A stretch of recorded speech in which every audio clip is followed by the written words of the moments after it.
Bem-vindos a mais um podcast da Rede Energia, sua escola para o mercado. Eu sou a Fabiola Sena, uma das hosts desse podcast e cofundadora da Rede Energia. Hoje nós vamos conversar sobre biogás e biometano com a Renata Isfer, que é a presidente executiva da Associação Brasileira do Biogás e do Biometano, a Biogás. E lembrando que se você tem interesse nesse tema, a Rede tem uma seleção de masterclasses, podcasts, artigos, vários conteúdos exclusivos sobre o assunto. O link para acessar essa série que chama Biogás e Biometano, que é exclusiva para os nossos assinantes anuais, está aqui na descrição do episódio. E antes de passar a palavra para a Renata se apresentar, nós vamos passar algumas informações sobre a nossa escola.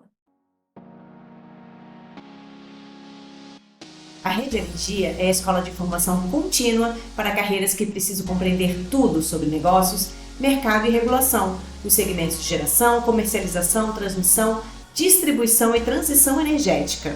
A Rede possui 3 produtos de capacitação: cursos in company, cursos avulsos com experts no mercado e a assinatura anual, nossa principal capacitação. Te convidamos a seguir a Rede Energia na sua plataforma de podcast favorita e também no Instagram, LinkedIn e Telegram para acompanhar todo o nosso conteúdo gratuito. Tudo isso você encontra no site da Rede, redenergia.net. E depois desse pequeno comercial, Rê, por favor, se apresente e na sequência a gente já começa o nosso bate-papo. Meu nome é Renata Isfer, eu sou hoje presidente executiva da Biogás, mas minha história do setor elétrico começou, na verdade, no governo. Eu sou procuradora federal de carreira e recebi o convite, depois de anos de experiência na AGU, para liderar a consultoria jurídica do Ministério de Minas e Energia, lá em 2016. E, bom, dentro da AGU até já tinha circulado bastante. A gente tem, acho que uma das coisas boas de ser procuradora federal é que você tem oportunidade de conhecer diversos setores. Mas a hora que eu cheguei no setor de energia, a mosquinha da energia, vocês conhecem a mosquinha da energia, né? A mosquinha da energia me picou, não teve jeito. Eu falei, nossa, daqui eu não saio, daqui ninguém me tira. E porque eu me descobri ali profissionalmente, eu vi que era um assunto que me interessava, que me desafiava, e isso é muito importante, né? Cheguei a trabalhar, se tem uma coisa que eu não gostava de trabalhar na AGU era com previdenciário, porque assim, não trazia nada que eu, puxa, que legal. E o setor elétrico me trouxe um monte de coisa, de desafio que a gente sempre tem que estar superando, porque a tecnologia vem, o mundo avisa, e a hora que entrou, então, em pauta a transição energética, aí eu ainda achei meu propósito. Além de gostar do assunto, ali eu falei, pô, eu quero ajudar o mundo a alcançar esse resultado, a ajudar a salvar o planeta, queira ou não queira, tenho filhos, me preocupo com o futuro, então juntou tudo que podia juntar. E começando ali na época no jurídico, tive a oportunidade, a honra de fazer parte da estratégia, que a Fabi não gosta tanto de falar nisso, mas quando a gente derrubou as liminares do GSF, né? Óbvio que não fui só eu, a gente foi a equipe da nossa Conjuro, mas principalmente uma atuação excelente do pessoal da Procuradoria de Contencioso também. Teve privatização das distribuidoras da Eletrobras, teve muita coisa que aconteceu naqueles anos. E também, dentre elas, começou a negociação da cessão onerosa. E nessa negociação, que era que começava em a União achando que tinha que receber 40 milhões de dólares e a Petrobras achando que tinha que receber 60 bilhões de dólares, a gente conseguiu reduzir tecnicamente bastante essa diferença de visão, com, enfim, várias questões de laudos e pesquisas que foram feitas técnicas. Chegou-se ao fim daquele governo com uma diferença de 14,9 bilhões e acabou o governo e o ministro, então, que ia entrar, que era o Bento, ele tinha uma pessoa de confiança de jurídico que ele queria chamar para a pasta, para o jurídico, mas o Márcio Félix, que era o secretário executivo e voltou a ser secretário de petróleo, falou, não, para a sessão onerosa, a gente precisa de você, porque você que liderou, enfim, a gente precisa ter esse conhecimento e esse histórico, a tua capacidade de negociar. Aí, então, virei secretária de Petróleo, Gás e Biocombustíveis adjunta do Ministério. Depois me tornei a secretária e, por fim, passou um tempo, tive o segundo filho, retornei um tempo para a AGU, mas tive a oportunidade aí grande de receber esse convite para liderar a Biogás, que caiu como uma luva, né? Todo o novo mercado de gás, eu ajudei a pensar, estava junto com a equipe, então algo que eu conhecia, meu mestrado foi nisso, né? Olhando as falhas de governo e as falhas de mercado que existem nesse setor, e cai como uma luva, porque o biometano é o equivalente renovável do gás natural, né? Então, fiquei muito feliz e aqui estou, então, correndo atrás e nessa luta de transformar o biometano e o biogás numa realidade, não só uma realidade, ele já é uma realidade, mas numa realidade com todo o potencial e tudo que ele pode trazer para o nosso país. Que legal, Rê, muito bom ouvir você falar. E eu tô cheia de dúvidas aqui, vou fazer várias perguntas. Aqui na escola, a gente também está descobrindo biogás e biometano, é uma coisa nova para a gente. Então, obrigada por você vir aqui construir um pouco mais desse conhecimento com a gente. E já quero começar perguntando para você o seguinte: diferença entre biogás, biometano, o que são essas moléculas? Afinal, todo biometano vem do biogás. Como se produz biogás? Como se produz biometano? Dá uma geral, um panorama geral para a gente poder todo mundo sair alinhado aqui já da primeira pergunta. Então, tá bom. Bom, vou começar dizendo que o biogás é algo maravilhoso, gente, porque você pega um problema que a gente tem e transforma numa solução.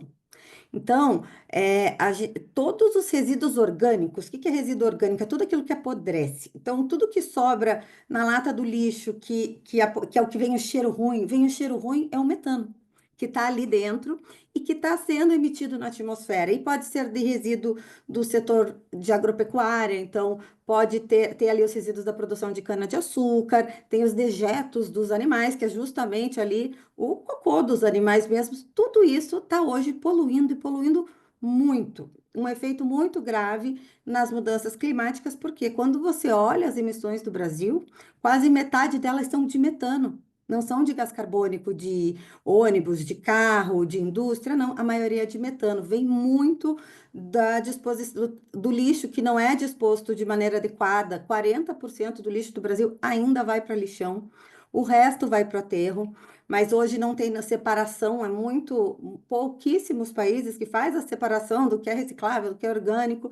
Então a gente tem um bom caminho para andar, mas principalmente a gente vê um avanço muito grande, porque no aterro já é possível você fazer a captura de até 70, às vezes, dependendo da eficiência, até mais do que isso, do metano que estaria indo para a atmosfera. Ou seja, só na sua produção, na verdade, você já está reduzindo as emissões, porque você está capturando 100% de um metano que estaria indo para a atmosfera e que é mais de 20 vezes mais poluente que o gás carbônico. Então, se captura ele, coloca num biodigestor, que vai ter umas bactériazinhas que vai fazer a digestão disso. É basicamente o que a gente faz no nosso estômago. A gente come, a nossa comida é orgânica, você faz a digestão no seu estômago e dele vai resultar principalmente o biogás. Mas também sai o digestato, que é o resíduo sólido que sai ali, que ele já vem como um biofertilizante. Ele pode ser aprimorado, mas ele é rico em nitrato, ele é rico em vários ingredientes que o setor precisa de agropecuária, de plantações, enfim, da agricultura, na verdade. Mas o biogás é esse grande X da questão, porque ele é formado por metade metano e a outra metade, assim, gerando, tem um monte de gás ali no meio, misturadinho, que você tem que fazer uma purificação, mas basicamente metade metano, metade gás carbônico. Então, esse biogás já pode ser usado para quê? Para geração de energia elétrica.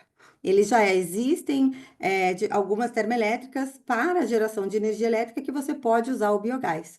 Além disso, o biogás também pode ser utilizado para fazer hidrogênio, a gente pode conversar sobre isso mais para frente aí no podcast, e ele pode ser utilizado também na indústria como insumo, né? Da mesma forma que o gás natural, porque a hora que você purifica, e é aí que a gente está vendo a nossa grande tendência hoje em termos de negócio, né, de grandes investidores, é a purificação do biometano. Você vai tirar esse CO2 que é biogênico, ou seja, aquele CO2 que já seria emitido na atmosfera, pior, já seria emitido como metano, que você pode usar na indústria como algo renovável, porque o CO2 renovável, a indústria faz uso do gás carbônico, seja a indústria de refrigerantes, enfim, e diversos outros usos, e você vai deixar esse biometano com a mesma especificação do gás natural. Porque o gás natural é metano. Quando a gente fala em gás natural, natural é um nome tão bonito, né? Você pensa que é o gás que está na atmosfera, ou, né? Mas na verdade não, ele é metano, que é o gás que gera energia. E o biometano é o metano, só que ao invés de ser coletado de um reservatório de gás natural e de petróleo, de hidrocarboneto, você vai fazer ele a partir, então, dessa digestão que é anaeróbia, né? Sem uso de oxigênio. E aí, esse produto que sobra, que é o biometano, ele pode ser usado como combustível de carro. Todos esses carros, caminhões, a GNL, que é o gás natural liquefeito, o GNC, que é o gás natural comprimido, né? Você junta os dois, se chama de GNV, que é o gás natural veicular. Você pode usar o biometano.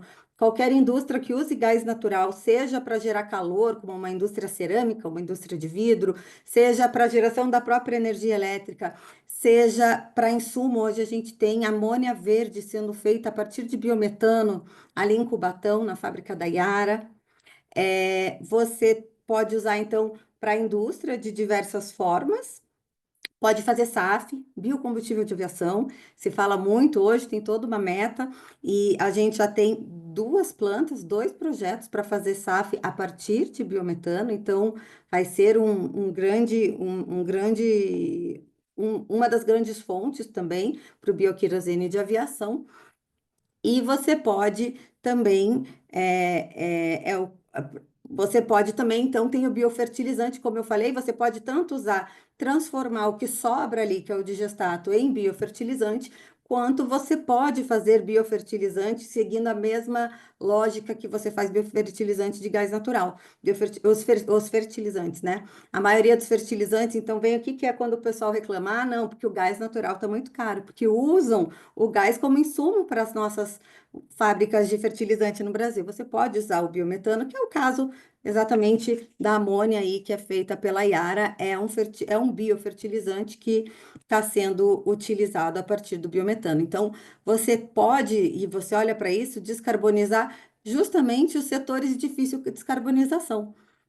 Acho que a maioria, quem já está acostumado a ouvir teu podcast, já conhece bastante setor. Se não aprender, é porque não está ouvindo os podcasts direito, não é brincadeira, mas eu sei que quem acompanha certamente é um expert no setor elétrico e no setor de energia como um todo, mas a nossa matriz elétrica, ela já é bastante renovável. Não é 100% renovável. O biometano, e a gente também pode falar mais, o biogás, na verdade, pode ser usado para renovar mais ainda, se tendo essa intenção, trazendo outros atributos, mas o que não é tão renovável é a matriz energética, porque daí você tem uso principalmente de as emissões, todos os usos que vêm de transporte, da indústria e o que vem do agro. E justamente nesses setores, que são os setores que mais emitem, que o biometano e o biogás surgem como uma solução, seja para substituição dos fretes, seja para geração de energia, qualquer tipo de energia, seja como matéria-prima, e seja como a própria energia elétrica aí. Então, ele é. Eu sou suspeita, né, Fabi? Eu me apaixonei aqui. Eu já achava a coisa mais legal do mundo. Quanto mais eu conheço, mais eu me apaixono pelo tema. Muito legal. E assim, eu ouvi você falar de uma forma tão cativante. A palavra que me vem à mente é que essas moléculas elas são versáteis, né? E o grande desafio da matriz energética, como você falou, é como você limpar as moléculas, porque as moléculas que a gente usa basicamente são hidrocarbonetos, quando a gente fala em Isso. matriz energética. E biometano vem justamente, né, hidrogênios renováveis, enfim, vem como moléculas limpas, né? Então, eu acho que essa é a beleza, mas eu acho que a gente vai falar um pouquinho mais para frente dessas moléculas aí. Mas tá uma delícia. Agora, é o seguinte, eu já ouvi você várias vezes. Olha, acho que pelo menos eu vi umas 3 ou 4 vezes você falar em audiência lá no Senado sobre o tal do pré-sal caipira. Fala pra gente o que que é isso. Eu achei assim uma expressão super bacana. Fala no final, o que que é esse pré-sal caipira e o que que isso tem a ver com produção de biogás e aonde que a gente pode chegar, né? Qual o tamanho desse pré-sal caipira aí? Então, não, essa expressão não é minha, tá? Eu herdei ela na Biogás, mas realmente, salvo engano, foi o Alessandro Gardman, nosso presidente do conselho, que acunhou. E acunhar é meio jurídico, né? Nossa Senhora, tem horas que a gente entrega, não tem como fugir, Deus do céu. Mas seguindo, foi ele que criou a expressão. E a ideia toda é mostrar o potencial e tudo que o biogás pode alcançar. Então, quando você pensa no pré-sal brasileiro, o pré-sal brasileiro é um dos maiores produtores de petróleo, de gás do mundo, e ele produz hoje 130 milhões de metros cúbicos por dia. A gente alcança aí nosso pico de produção em 2030. O biometano, o nosso potencial de produção é de 120 milhões de metros cúbicos por dia, ou seja, basicamente o que o pré-sal está produzindo hoje, tá? O que que o Brasil consumiu de energia em 2023? Eu não vi ainda o de 2024, com certeza foi mais por causa de questão de clima, mas em 2023 o consumo do Brasil foi de 63 milhões de metros cúbicos por dia de gás natural, que é metade do nosso potencial, ou seja, a gente fala em pré-sal por conta porque quando fala em pré-sal, foi quando o Brasil descobriu o ouro, digamos assim, foi quando o Brasil viu toda a riqueza que tinha do óleo e que vem aí para ajudar a população, porque em cima disso é cobrado royalties, é cobrado imposto, tem bônus de assinatura, enfim, tem uma série de coisas. E você tem isso renovável no Brasil e que não estava sendo valorizado e aproveitado da forma que poderia. Agora, estamos vendo o valor disso e estamos indo atrás, mas realmente era uma coisa que estava. Mas é mais do que um pré-sal caipira, é um pré-sal caipira verde, renovável, né? Então ele é assim, é muito melhor do que simplesmente um pré-sal caipira. Então quando a gente fala em potencial total, aqui é um potencial considerando a tecnologia, esse estudo foi feito tem uns 4 anos, considerando a tecnologia vigente, considerando todos os resíduos apenas, você consegue chegar aí em 120 milhões de metros cúbicos por dia.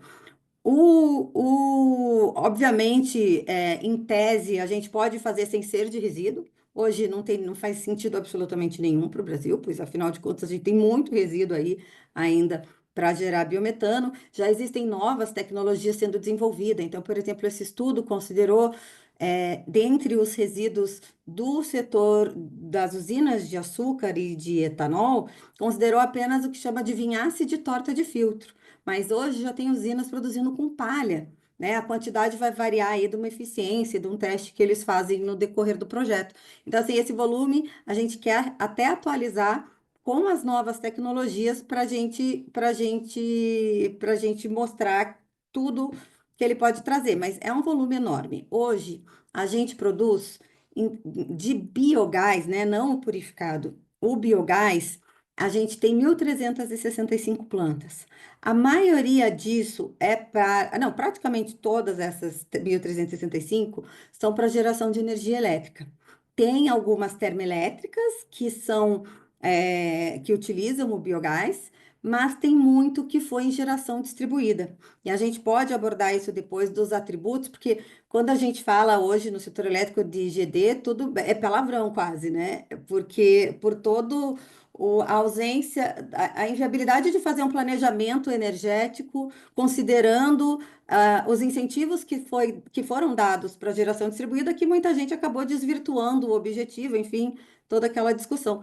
Mas nem sempre o GD é ruim, a gente pode conversar depois quando a gente falar dos atributos, que quando a gente pensa em diversas outras coisas, como serviços ancilares, é uma coisa boa que você pode ter para evitar mais, que vai sair mais barato para o consumidor. Mas enfim, esse é outro papo. Mas a nossa produção hoje de biogás, hoje não, é de 2023 também, num levantamento feito pela CI Biogás, é uma consultoria do setor, é de 11 milhões de metros cúbicos por dia, tá? Quando a gente olha para o biometano, hoje a gente tem 10 plantas autorizadas. Dessas 10, 4 foram nos últimos 3 meses.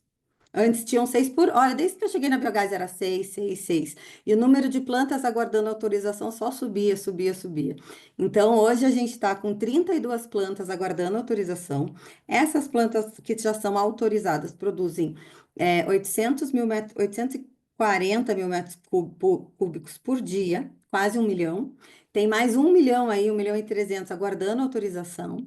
Mas a gente tem um levantamento com os nossos associados da Biogás, que a gente pega o telefone e diz: aí, empresa X, o que que você está planejando de investimento nos próximos anos? Ah, não quero falar, segredo comercial. Não, mas conta aí o que você pode divulgar, pelo menos. Só desses projetos que a gente conseguiu levantar, a gente chega até 2032 com 8 milhões de metros cúbicos por dia, que é basicamente 10% da média de consumo de gás nos últimos anos. Se você pegar uma média decenal, porque o consumo de gás, principalmente por conta de despacho termoelétrico, varia muito. Se você pegar uma média, a gente fez de uma conta de genérica, não, só mais simples, dá mais ou menos uns 80 milhões de metros cúbicos por dia. Então, a gente já chega só com essas, mas vai ter muito mais, porque o nosso potencial de curto prazo, que foi calculado pela Biogás, é de 34 milhões de metros cúbicos, ou seja, é 4 vezes maior do que esse que a gente já tem. Nesses a gente tem a localização, qual que é o insumo, qual que é a cidade, tudo bonitinho. E esses, então, a gente tem o potencial para chegar lá. E por que que a gente acha que vai chegar nesse potencial? Acha não, a gente tem certeza que vai chegar. Porque ano passado foi um ano muito importante, porque teve dois marcos que finalmente trouxeram incentivos para esse setor. Todo setor às vezes está começando, porque tem setores que às vezes estão patinando no começo, que é tipo um nenenzinho que quer começar a andar. E no comecinho você precisa dar a mãozinha ali para ele dizer, vamos, vamos, e depois ele sai andando sozinho e não precisa mais dessa mão. Então a ideia é sempre que você não precise mais dessa mão no futuro, mas no começo, como uma medida de política pública importante para o Brasil, é muito importante porque a gente precisa da transição energética. Foi feito o combustível do futuro, então, que criou o mandato de compra de biometano e criou o certificado de garantia de origem. Como a gente falou, é a mesma molécula do fóssil, você tem que, de alguma forma, saber a origem dele para garantir que é renovável. Então, esse certificado vai trazer isso, vai ajudar a precificar separado o preço da descarbonização do preço só da molécula de metano, que é o mesmo preço do gás. E você teve também a reforma tributária, que deu cumprimento à Constituição quando diz que os biocombustíveis têm que ter tarifa reduzida em relação aos seus respectivos fósseis. Então, a ponto de dar competitividade. Então, até 2029, a implantação da reforma tributária, a gente terá esses benefícios. E, além disso, todos os estados estão vendo, é, todos não, né? Mas os estados com potencial produtor estão vendo a grande vantagem de você incentivar o setor. Por quê? Porque você, por exemplo, o setor de transporte, tá? Ele é responsável por mais ou menos 30%, 30 ou 40% das emissões.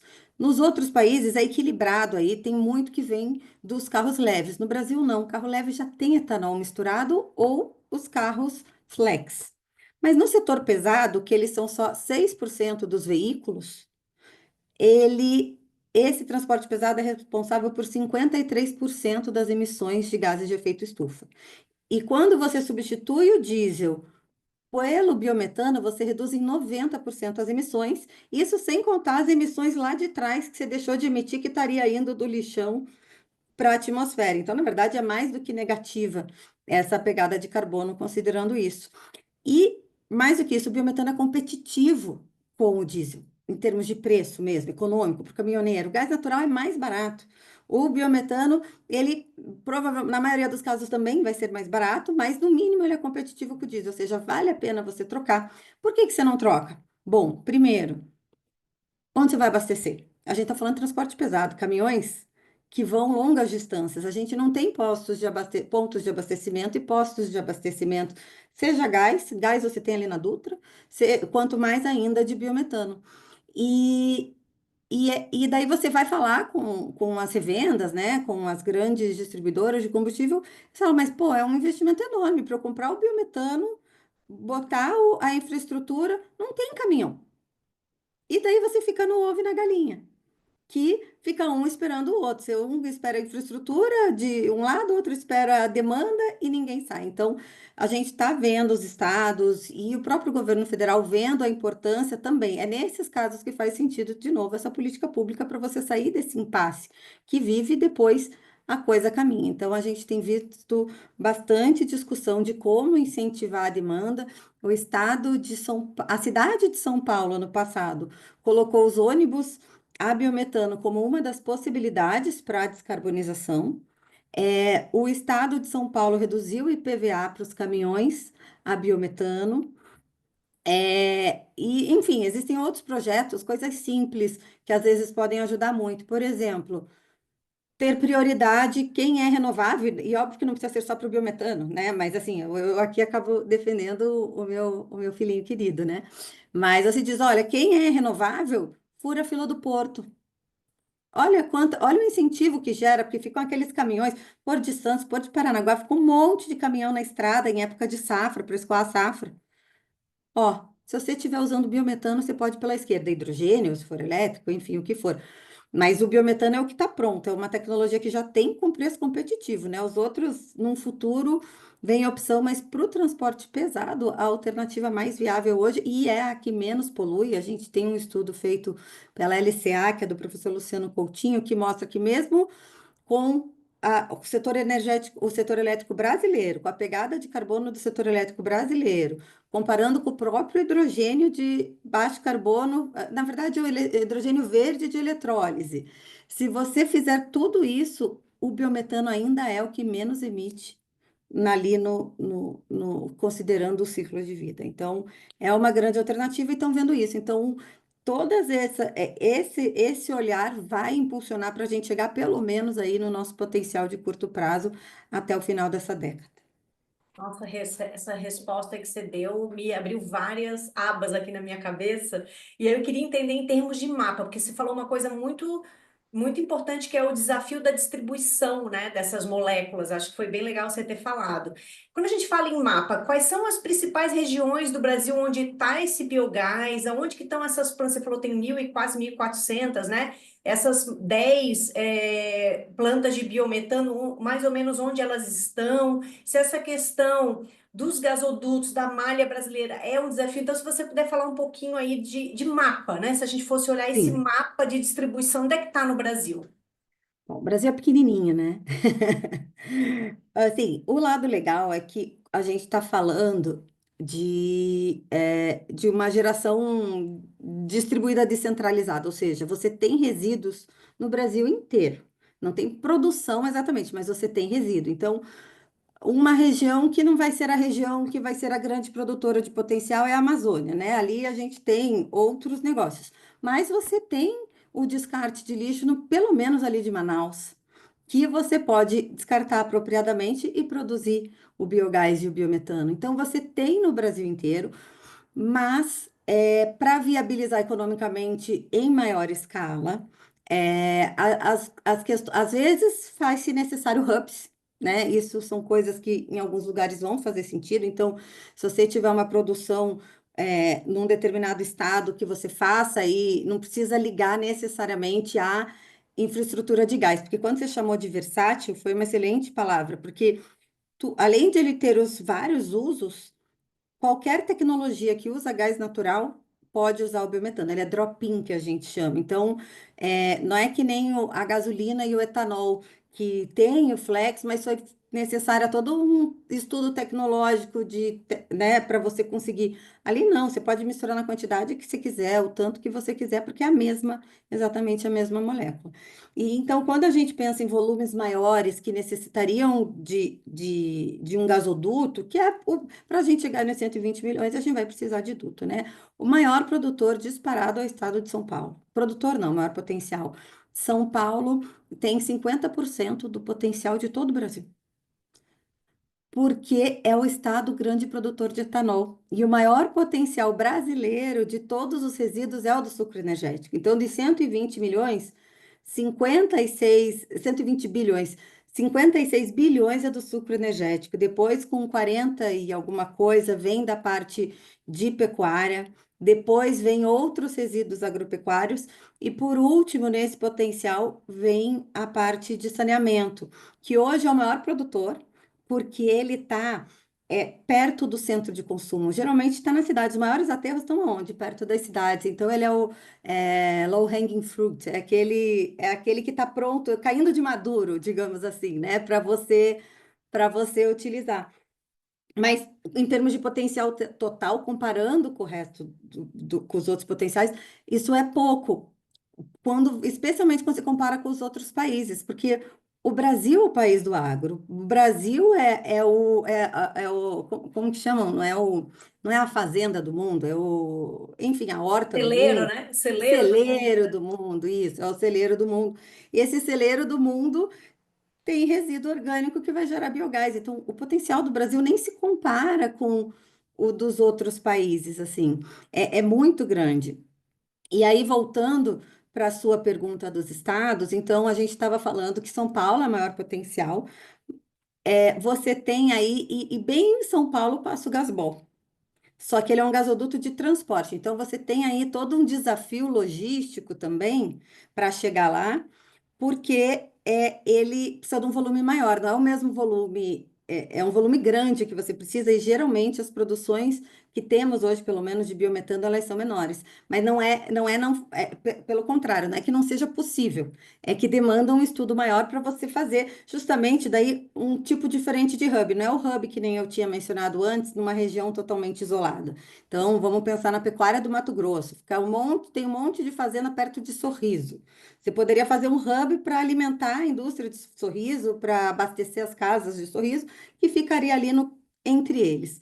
Mas você pode fazer hubs que juntem os produtores de uma região para escoar para o gasoduto de transporte.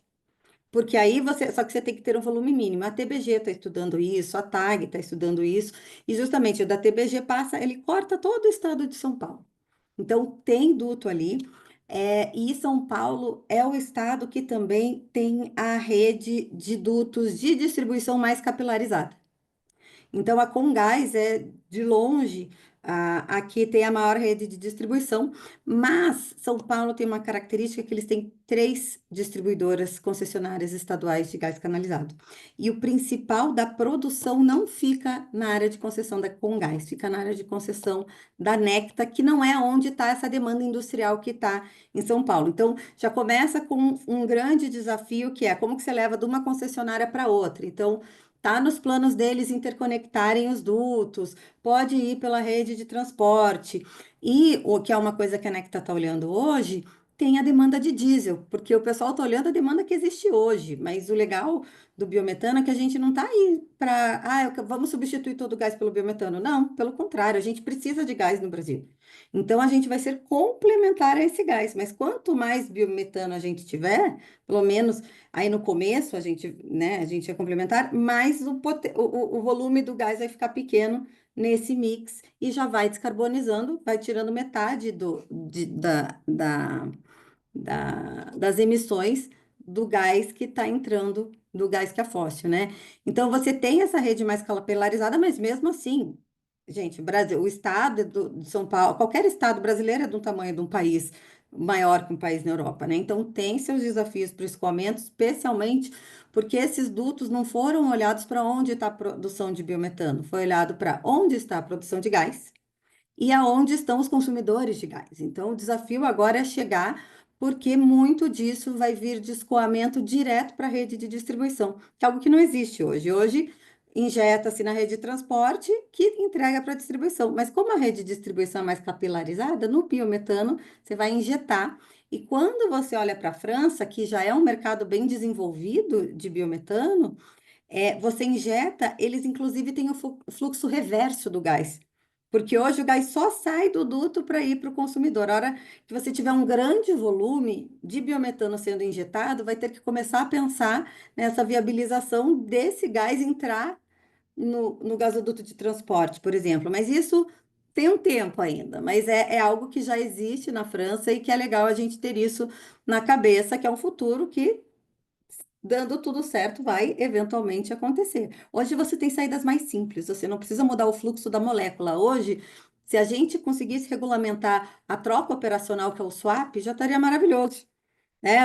Injetou o cara que está lá na Necta quer comprar gás fóssil porque não quer pagar o preço do biometano, que tem um prêmio verde, né? Mas tem um monte de gente que não está lá nessa região que quer. Então, essa pessoa pode fazer um swap. Ou, agora, como combustível do futuro, vai poder comprar o certificado. Então, a indústria que está ali na região da Necta, na região produtora, Ribeirão Preto, por exemplo, por qualquer motivo ela perde competitividade se for pegar biometano. Ela pode comprar o metano sem o certificado, que daí ele vai valer o mesmo do que um gás fóssil, e o certificado vai para uma indústria que está em algum lugar que talvez não tenha, que sequer tenha biometano. Você pode fazer isso com os certificados agora. Nesse caso, pode ser por book and claim, ou se você for usar o duto, depois, eventualmente, vai ser por balanço de massa. Mas você tem essas alternativas para você alcançar, que você não precisa necessariamente fazer o fluxo reverso, mas que são alternativas do certificado. Estamos aí confiantes que o Ministério vai conseguir regulamentar e botar em prática ainda esse ano. Então, assim, tem bastante desafio, mas o que é legal é que a gente vê o avanço, né? Quando você vê um monte de desafio, e você tá lá estagnado por anos, até um desespero, assim, né? Pô, nada acontece. Aqui, de tédio, na biogás e no setor de biogás, a gente não morre. E você falando, contando a história, assim, que vocês estão vivendo agora nesse mercado, me fez lembrar o setor elétrico aí há 20 e tantos anos, né, que começamos lá a estruturar a CCE, né, que na época, enfim, era o MAI. Então, assim, é meio parecido. E a beleza é que agora o Brasil já conhece como que funciona, né, um mercado de energia maduro, então vocês podem aprender um pouco com o que a gente já fez, né, no setor Sim. elétrico. E o mais importante, existe uma urgência em resolver esse problema das questões climáticas, né, da emergência. Então, assim, acho que isso é bacana porque tem um acelerador. Então, como você fala, as coisas estão acontecendo por uma necessidade real, né, de que o mundo inteiro está percebendo. O Rei, agora eu queria saber o seguinte: você falou assim meio en passant sobre a lei do combustível do futuro. Você tem como falar um pouquinho mais o que que o biogás e o biometano têm exatamente a ver com essa lei? Eu entendi que tem os certificados e tal. Detalhe só mais um pouquinho para a gente entender o quanto que essa lei realmente ela está sendo um catalisador para essa indústria. Tá ótimo. Antes disso, tem uma coisa que eu falei lá no final que eu pensei que o pessoal vai gostar de ouvir aqui da Red, é o seguinte. Uma das maiores dificuldades que o setor vive, a gente está falando da dificuldade de infraestrutura, é mão de obra. É um setor novo. Quase ninguém conhece de biogás e de biometano quando você quer contratar alguém. Não é simples. A gente, inclusive, está com uma vaga aberta para diretoria agora. Mas técnicos, geralmente, quando a gente contrata alguém, a gente vai buscar alguém que ou que entende de energia elétrica ou que entende de gás natural, para treinar essa pessoa, porque não tem esse conhecimento. Se tiver conhecimento de gás natural, já é uma grande coisa. Mas não tem. Então, assim, quem tiver aí num momento de carreira que, que queira dar uma olhada para outro lugar, dá uma olhada. O mercado está aquecido, vale a pena vocês olharem e a gente, o setor de biogás, agradece, porque a gente realmente quer pessoas e a rede aí pode já olhando para essa capacitação aí do Já pessoal. estamos prontos, já estamos prontos. Isso aí. Mas voltando para a tua pergunta, o combustível do futuro, ele veio dar esse empurrãozinho que a gente precisa para começar. Como eu falei, o nosso potencial é para dobrar o consumo do gás natural no Brasil. A gente tem muito pela frente, mas lá vem um incentivo para aumentar a demanda em 1 a 10% do consumo de gás. Por quê? Para garantir, porque também aqui vivia-se um problema do ovo e da galinha, porque tinha um monte de gente querendo produzir, tinha infraestrutura doida para ir para esses lugares, por exemplo, a Necta, Compagás, enfim, diversas distribuidoras de olho, porque para você expandir a rede de distribuição do Paraná e levar gás a outros lugares é com biometano, porque o potencial o Paraná não é produtor de gás natural, mas ele tem um potencial enorme de biometano, seja da suinocultura, seja do sucro, seja de outras fontes. Então, ele tem essa vantagem aí. Mas ele ficava travado nessa questão, porque um esperava o outro, inclusive a demanda. Ah, eu quero, mas, enfim, como vai? Então, ele veio trazendo um mandato de compra de biometano. Ele é semelhante ao que se fez com o SAF, semelhante ao que se fez com o etanol, com o biodiesel, na verdade, com basicamente todos os biocombustíveis, só o biometano que não tinha. Só que foi feito de uma maneira diferente, ele não foi falado para misturar. Hoje, quando você compra gasolina, ela já vem com 27% de etanol, mesma coisa o diesel, já vem misturado. Aqui o mandato é de compra. A empresa tem que comprar o biometano e a partir daquele momento de compra, ele vai fazer o uso desse biometano dentro do seu inventário da forma ali como lhe aprouver. Então, começando em que são 800 mil metros cúbicos por dia, mais ou menos, que a gente calcula no Brasil, podendo chegar até 10%. O que se busca aqui não é limitar de jeito nenhum a nossa produção a esses 1 a 10%, pelo contrário, o que a gente mais quer é o mercado voluntário. Mas a hora que se dá esse sinal de que tem demanda, o mercado se aquece. Aí todos os produtores começam a buscar quem tem que comprar, seja do voluntário, seja desse mercado obrigado. De repente, as concessionárias de gás natural, elas estão botando em seus planos. A gente está justamente agora no momento que as concessionárias do estado de São Paulo, que é o maior potencial, que elas estão ali para fazer o novo plano de investimento para os próximos 5 anos. O combustível do futuro fez com que elas fizessem o quê, gente?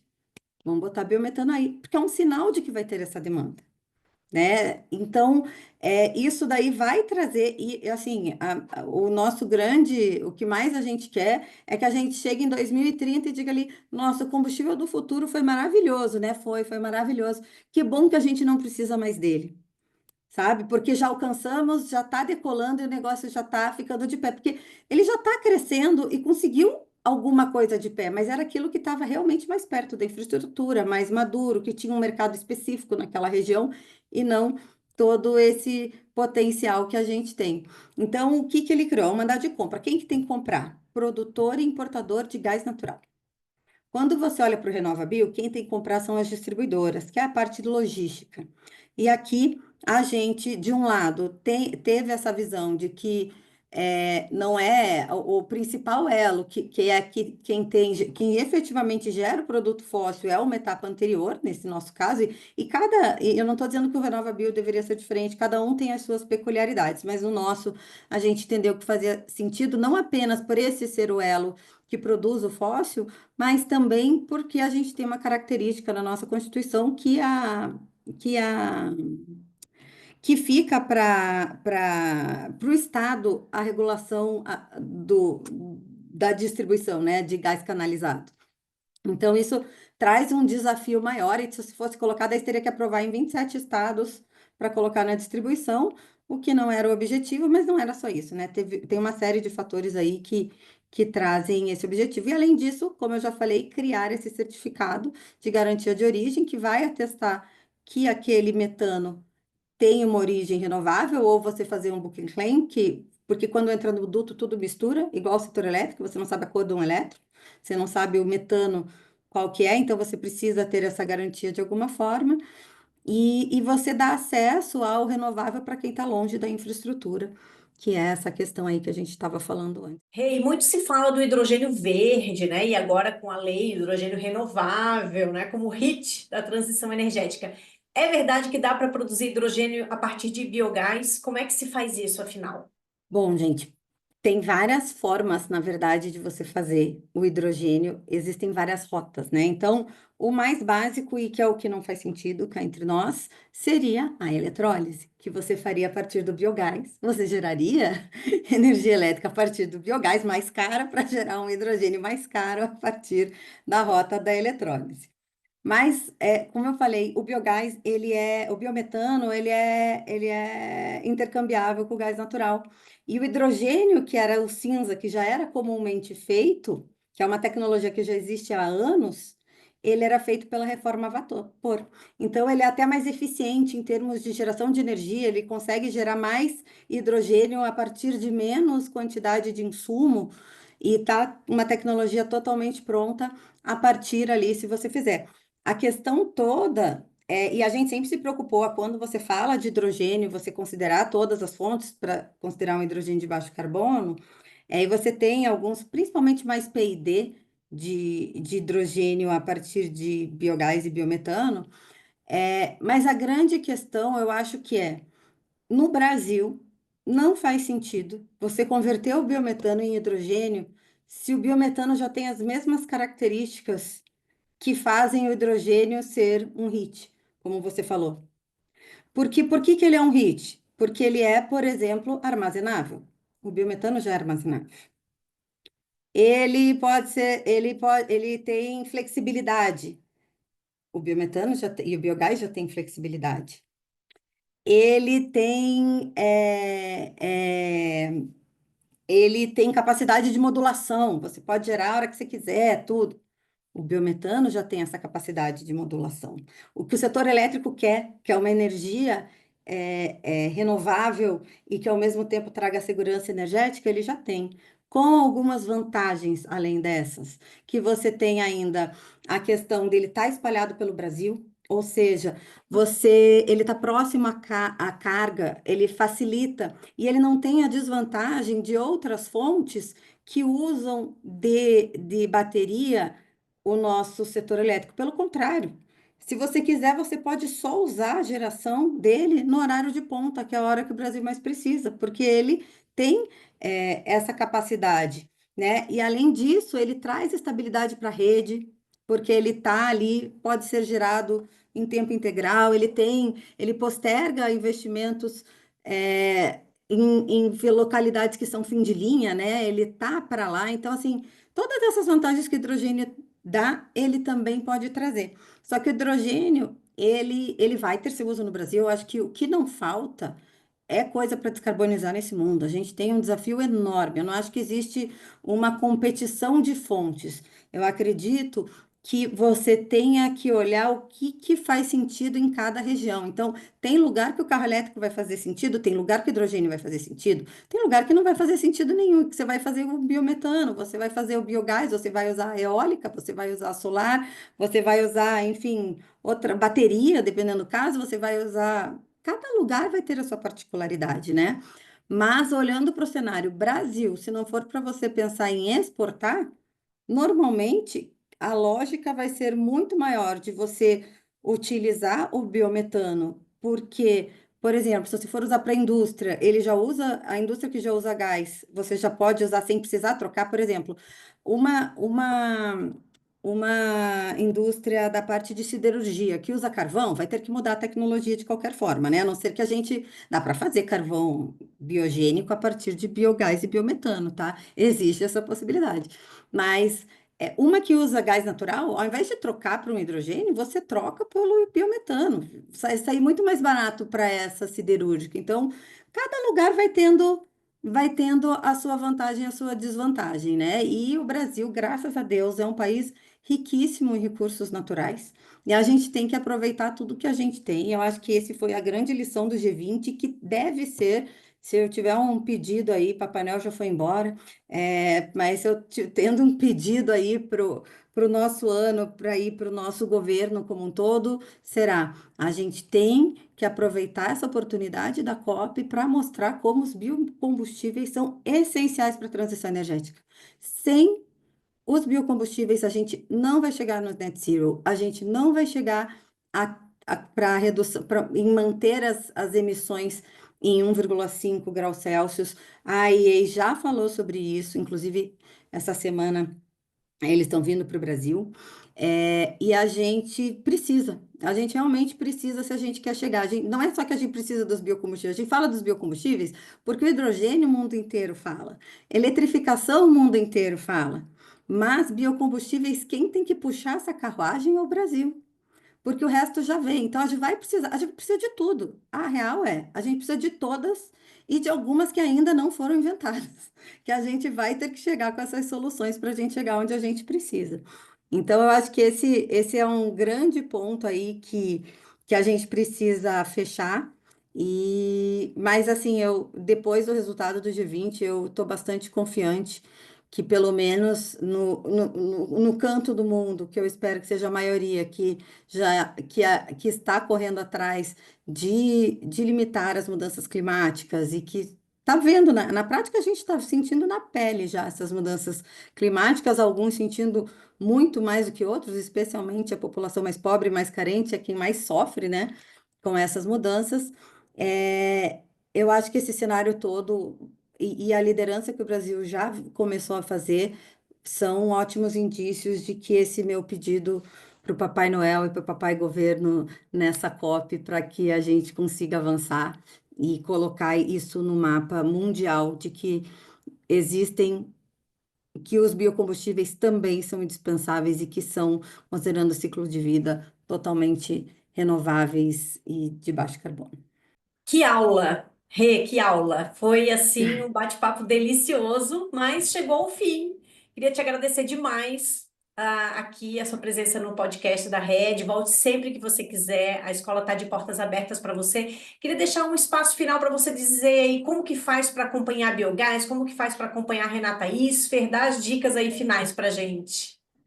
Bom, gente, a Biogás, então a gente está com um site novo, tá? Estamos com um site bem legal, a gente vai trazer muita informação. A ideia é que ele seja um portal de referência de informação sobre biogás e biometano. Estamos juntando tudo que é de estudo. Assim, ele não está 100% ainda com todas essas informações, mas já tem muita coisa legal lá. Vale a pena vocês entrarem. Toda a questão de número de potencial, quanto que pode gerar de emprego, quanto que vai reduzir de emissões.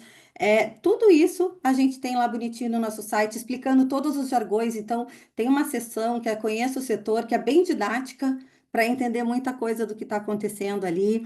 Eu acho que vale a pena, é www.biogás.org.br.